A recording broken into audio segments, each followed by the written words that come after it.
Já faz 10 anos que a Toei Animation anunciou que adaptaria Cavaleiros do Zodíaco à saga de Hades em ovas. E o projeto nunca foi para frente, mesmo com um álbum lançado. Você, um jovem aficionado por animação japonesa, resolve produzir um trailer falso da animação e exibi-lo em um evento de anime na França. Esse vídeo se torna viral numa época que ainda não havia internet banda larga ou redes sociais. O vídeo era enviado de fã para fã através de e-mails e muitas pessoas ao redor do mundo acreditaram que, enfim, a saga dos Cavaleiros de Bronze ganharia uma continuação. Até mesmo Shingo Araki, designer por trás do anime original dos Cavaleiros do Zodíaco, ficou impressionado com a qualidade da animação e viu como o anime ainda era popular mundo afora, mesmo tantos anos após o seu fim. Não tem como sabermos ao certo, mas um pouco mais de um ano depois do trailer ter se tornado viral, Saint Seiya, a saga de Hades, finalmente ganhou sua adaptação em anime. E talvez você, o jovem francês e animador amador Jérôme Alquier, tenha ressuscitado a franquia com um vídeo feito com muita dedicação. Mas o seu verdadeiro reconhecimento levou mais de 20 anos para chegar. Agora você tem uma história oficialmente foda, do qual passa a sensação que estamos vendo novamente um OVA assim como nos anos 2000. Isso mesmo, eu vou falar dessa vez de Cavaleiros do Zodíaco, a Odisseia do Tempo. Um quadrinho franco-belga muito foda, principalmente para quem curte a obra dos Cavaleiros do Zodíaco, e não quem é mamador de cânone. O único problema disso daqui é o mesmo problema de diversos outros spin-offs. E se você quiser saber qual problemas são esses, acompanhe a gente logo após a vinheta.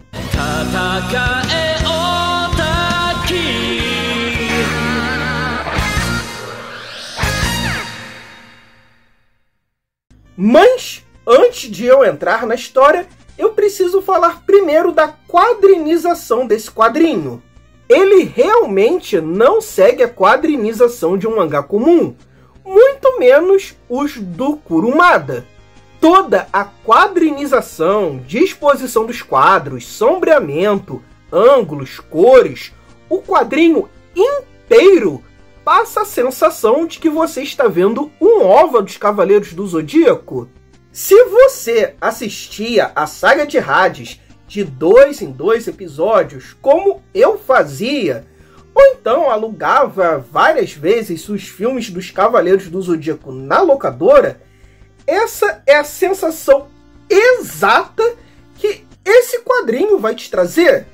E realmente esse tipo de sentimento. Isso aqui parece que você está vendo uma série de OVAs de 12 episódios e cada encadernado desse aqui são 2 OVAs dessa série de 12 episódios. É totalmente essa sensação que se passa, e eu digo isso porque eu fui e ainda sou um grande consumidor de OVAs de anime dos anos 80, 90 e 2000.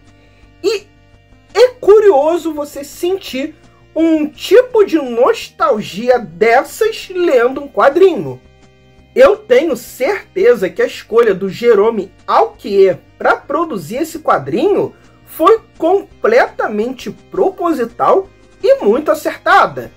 Ele, como um animador profissional, ele conseguiu transpor com perfeição a sensação de você ver uma animação, só que essa animação está em suas mãos. É uma sensação muito diferente de você ler, por exemplo, um mangá que tem uma leitura dinâmica e quase storyboardizada, como por exemplo um Dragon Ball Z ou um One Punch Man. A sensação de ler isso daqui é realmente bem única. A história começa com uma recapitulação básica, e de cara percebemos algumas diferenças. Os Bronze Boys estão com as armaduras do mangá, mas as cores de cabelo do anime. Assim como em Episódio G, que mescla a cor dos cabelos dos personagens, interpreto que ambas as obras querem mostrar que são uma amálgama do anime e do mangá, o qual você pode encaixar aonde preferir. Afinal, cânone no Japão não existe. E essa obra seria facilmente encaixada em ambos. O contrário, por exemplo, de Saint Seiya Ômega, que só pode ser encaixado na cronologia do anime. Esse flashback também ajuda a entendermos aonde se passa a história. E esse primeiro capítulo se passa logo após a derrota dos Cavaleiros de Prata, pouco antes dos Bronze Boys irem enfrentar os Cavaleiros de Ouro. Após a recapitulação, vemos Saori no jardim de sua casa, acompanhada de Seiya, próximos a uma construção com formatos gregos. É quando aparecem 3 figuras misteriosas que os atacam e Seiya é prontamente surrado, acertado com uma magia que o arrasta até a água, o humilhando como sempre. Cara, tu quer coisa mais filme de Cavaleiros do Zodíaco do que isso? É uma repetição daquela cena do Atlas, lá no filme do Abel. Os outros bronzeados aparecem e derrotam os invasores. Shiryu usa um Cólera do Dragão, que parece controlar a água, coisa que só vimos no anime e que dá uma sensação maior ainda que estamos assistindo a um filme ou OVA. O principal adversário deles, Drachma, derrota os bronzeados 1 a 1, até que Seiya finalmente consegue se levantar, vestir sua armadura, elevar o seu cosmo e derrotar o inimigo. Mas não totalmente. Pouco antes de ser derrotado, um novo inimigo aparece, Arctos, que salva Drachma e pede desculpas a Athena. Arctos revela ser um Hora, do deus Cronos, um dos 12 cavaleiros mais poderosos do Titã do Tempo. E seu servo, Arctos, é um dos Leptas ao seu comando, ou seja, um dos minutos que ele lidera. Cronos não tem a intenção de ir contra Athena ou nenhum outro deus do Olimpo. Essa foi uma atitude isolada de Drachma e Arctos pede para que Athena o perdoe. Vemos então Cronos. Nessa versão, ele não odeia os deuses do Olimpo e seu filho Zeus. Pelo contrário, ele os admira muito e deseja se tornar um dos 12 olimpianos. Mas ele não pretende matar Athena e assumir o seu lugar. Não, pelo contrário, ele deseja protegê-la. Com seu poder de ver o tempo, ele previu que Athena morrerá numa batalha próxima, e esta batalha também levará ao fim a toda a humanidade. Athena será derrotada por Hades, encarnado no corpo de Ikki de Fênix. Sim, você não entendeu errado. Pandora, cansada de ver as derrotas de Hades nas últimas Guerras Santas, dessa vez não colocou a alma do deus do inferno num receptáculo de coração puro, e sim de uma pessoa impiedosa, pois isso é o que falta para o seu deus vença a deusa da terra. Como Cronos não quis intervir diretamente, ele mexeu os pauzinhos para que Ikki de Fênix se revoltasse contra seus irmãos e fosse morto por eles. Mas algo deu errado. O Cavaleiro de Fênix ressuscitou e isso frustrou os planos do Deus do Tempo. Arquítus não será punido por expor a existência de Cronos para Athena ou por salvar o seu súdito. Arquítus conseguiu um fio de oricalco, o metal sagrado do Olimpo. E agora, Cronos pode moldar o destino ao seu favor novamente. Se você gostou do vídeo até aqui, não deixa de curtir, compartilhar, se inscrever, mandar esse vídeo para 5 amigos, não é esquema de pirâmide, e caso você se interesse, seja um membro aqui do canal por apenas R$ 7,99, do qual você terá vídeos exclusivos aqui do canal. E quanto mais membros tiver, mais vídeos terão. É conteúdo pra caramba! Então, seja um membro já! No segundo OVA dessa edição, vemos Ikki se recuperando na ilha de Kenon. Lá, ele é atacado por estigmas, os soldados buchas de Cronos, e facilmente os derrota. Mas logo aparece a verdadeira ameaça por trás de tudo. 3 cavaleiras do Deus do Tempo, 3 Horas, 3 das guerreiras mais poderosas de Cronos irão atacar o Cavaleiro de Fênix para matá-lo antes que seu poder de Deus do Inferno desperte. São elas, Cloto, Laquesis e Atropos, as Irmãs do Destino, aquelas bruxas que tecem a linha da vida e da morte. Elas transportam Ikki para o Erebo, um lugar aonde o tempo não corre, um lugar que sua armadura rubra perde as cores e o seu poder de regeneração, tornando Ikki muito mais vulnerável. Fênix é implacável e tenta derrubar uma com seu golpe fantasma de Fênix. Mas como é ela que alimenta os medos e desejos da humanidade, nada acontece. Pelo contrário, ela devolve a Fênix uma ilusão, ou melhor, uma verdade nunca antes revelada. Ikki então vê Jorge, o ex-cavaleiro de prata de Fornalha, ou melhor, Guilt, seu antigo mestre, indo ao santuário. Lá, ele é subjugado pelo grande mestre e torturado por Máscara da Morte. É mostrado que Saga fez uma aliança com Cronos, que ordenou que manipulasse a situação para que Jorge treinasse Ikki no caminho do ódio, para que o Cavaleiro de Fênix crescesse com amargura, rebelasse contra Athena e perder a luta contra os seus irmãos de bronze. Para isso, Saga usa o Satã Imperial e pede para Lodin, o Cavaleiro de Prata de Escultor, fazer uma máscara para que Jorge agora assuma a alcunha de Guilt.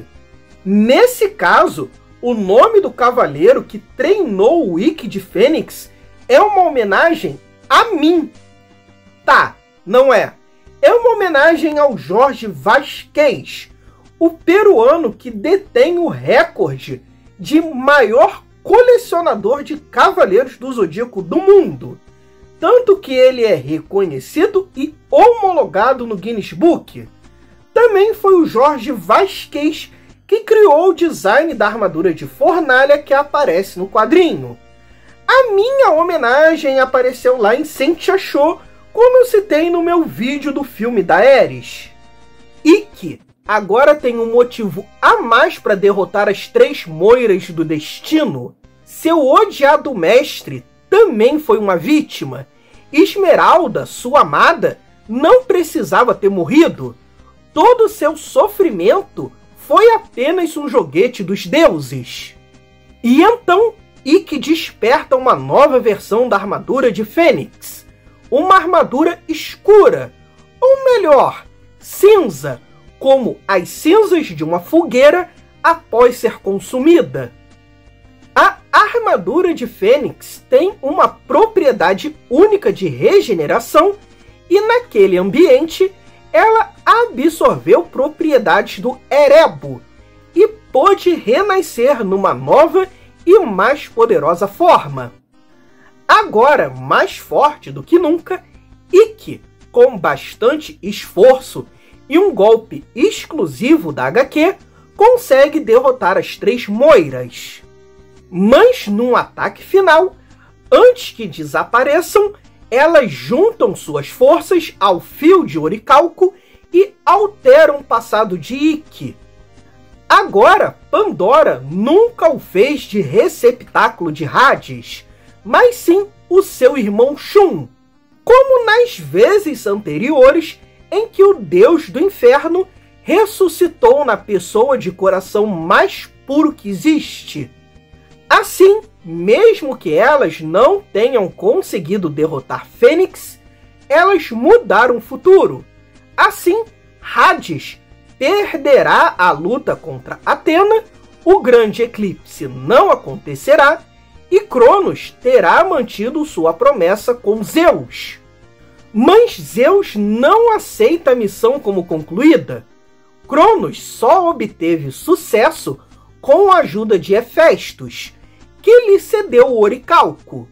Então, ele ainda não poderá se juntar aos 12 deuses do Olimpo. Agora sim, furioso, Cronos assume uma persona mais próxima à costumeira de todas as suas outras versões. Odeia Zeus, que mentiu para ele, e planeja a queda dos deuses olímpicos. Apesar de ser uma leitura excelente e muito empolgante, Cavaleiros do Zodíaco, a Odisseia do Tempo, sofre o mesmo problema de diversos spin-offs, tanto de mangás, animes, filmes, jogos, que é tudo um grande crime ocorre, nada acontece feijoada. Ou seja, o spin-off traz um grande fato que alteraria para sempre a forma que a gente vê a história e abalaria para sempre a relação de alguns personagens. Ou então ele traria uma possibilidade de um futuro diferente e muito interessante, que no caso desse primeiro volume é o fato de Hades vir no corpo do Ikki e dessa vez ele ser muito mais cruel e implacável. Mas a história fez de tudo para nada acontecer, nada foi alterado. Ao final da edição, o status quo voltou ao normal. Então, mesmo que tenha sido uma leitura divertida e empolgante, ela acaba se esvaindo com o tempo, porque você percebe que nada ali teve realmente um impacto real. Tipo, é diferente de um filme da Ares, por exemplo. Os Bronze Boys derrotaram uma deusa menor e a vida deles não mudou em nada? Tudo bem, nada ali foi realmente mexido na relação dos personagens, que é diferente daqui. Aqui o passado do Ikki e do Guilt foi alterado e não tem impacto nenhum daqui pra frente. Você sabe que o Ikki continuou odiando o mestre, então, sabe, você não vai provavelmente olhar novamente o passado do Ikki e pensar, nossa, o Guilt estava sofrendo também, porque tudo que aconteceu foi apenas um retcon numa obra menor, que talvez você nem leve muito em consideração, que talvez você nem lembre, e foi um retcon que foi de um lugar a lugar nenhum. Dá pra dizer que Cavaleiros do Zodíaco, a Odisseia do Tempo, é mais um Cavaleiros do Zodíaco, a Odisseia do retcon. E esse problema, pelo visto, acaba se arrastando por todas as edições. Pelo menos na edição 2 que eu li, isso é ainda mais evidente. É muito mais crime ocorre, nada acontece, feijoada. Mesmo assim, é uma leitura excelente que eu me empolguei e só faltava eu pular da cadeira de tanta alegria de ver novamente os meus Bronze Boys em ação e numa qualidade de altíssimo nível. Mas comentar sobre a edição 2 vai ficar para um próximo vídeo. Bom, gente, é isso. Como eu falei, eu vou analisar cada edição de Cavaleiros do Zodíaco, a Odisseia do Tempo, em vídeos diferentes, porque como eles parecem mais ovas dos anos 80, 90 e 2000, e parece fazer mais sentido analisar eles como obras fechadas, até porque cada um se passa num período diferente da cronologia de Cavaleiros do Zodíaco, eles meio que funcionam como história fechada, cada edição vai representar um cavaleiro de bronze, e a última edição, que será a sexta, representará Atena. Então, na minha cabeça, faz mais sentido analisar sim. Se você se interessou em Cavaleiros do Zodíaco, a Odisseia do Tempo, não deixe de usar o nosso link da Amazon, que estará no primeiro comentário fixado. Aproveitem, porque não importa se é canônico, se não é canônico, se tem retcon, se não tem. Isso aqui são histórias boas pra caramba, muito empolgantes. E se você gostou da saga de Hades, está acompanhando ela de ponto em ponto, ou se você sempre foi fã dos filmes, eu tenho certeza que você vai gostar disso daqui. E vai render uma graninha aqui pro canal para eu continuar produzindo. Agora, se você não tem grana, tudo bem, basta você curtir, compartilhar, se inscrever, mandar esse vídeo para 5 amigos, não é esquema de pirâmide, é marketing multinível, e é isso aí, até a próxima!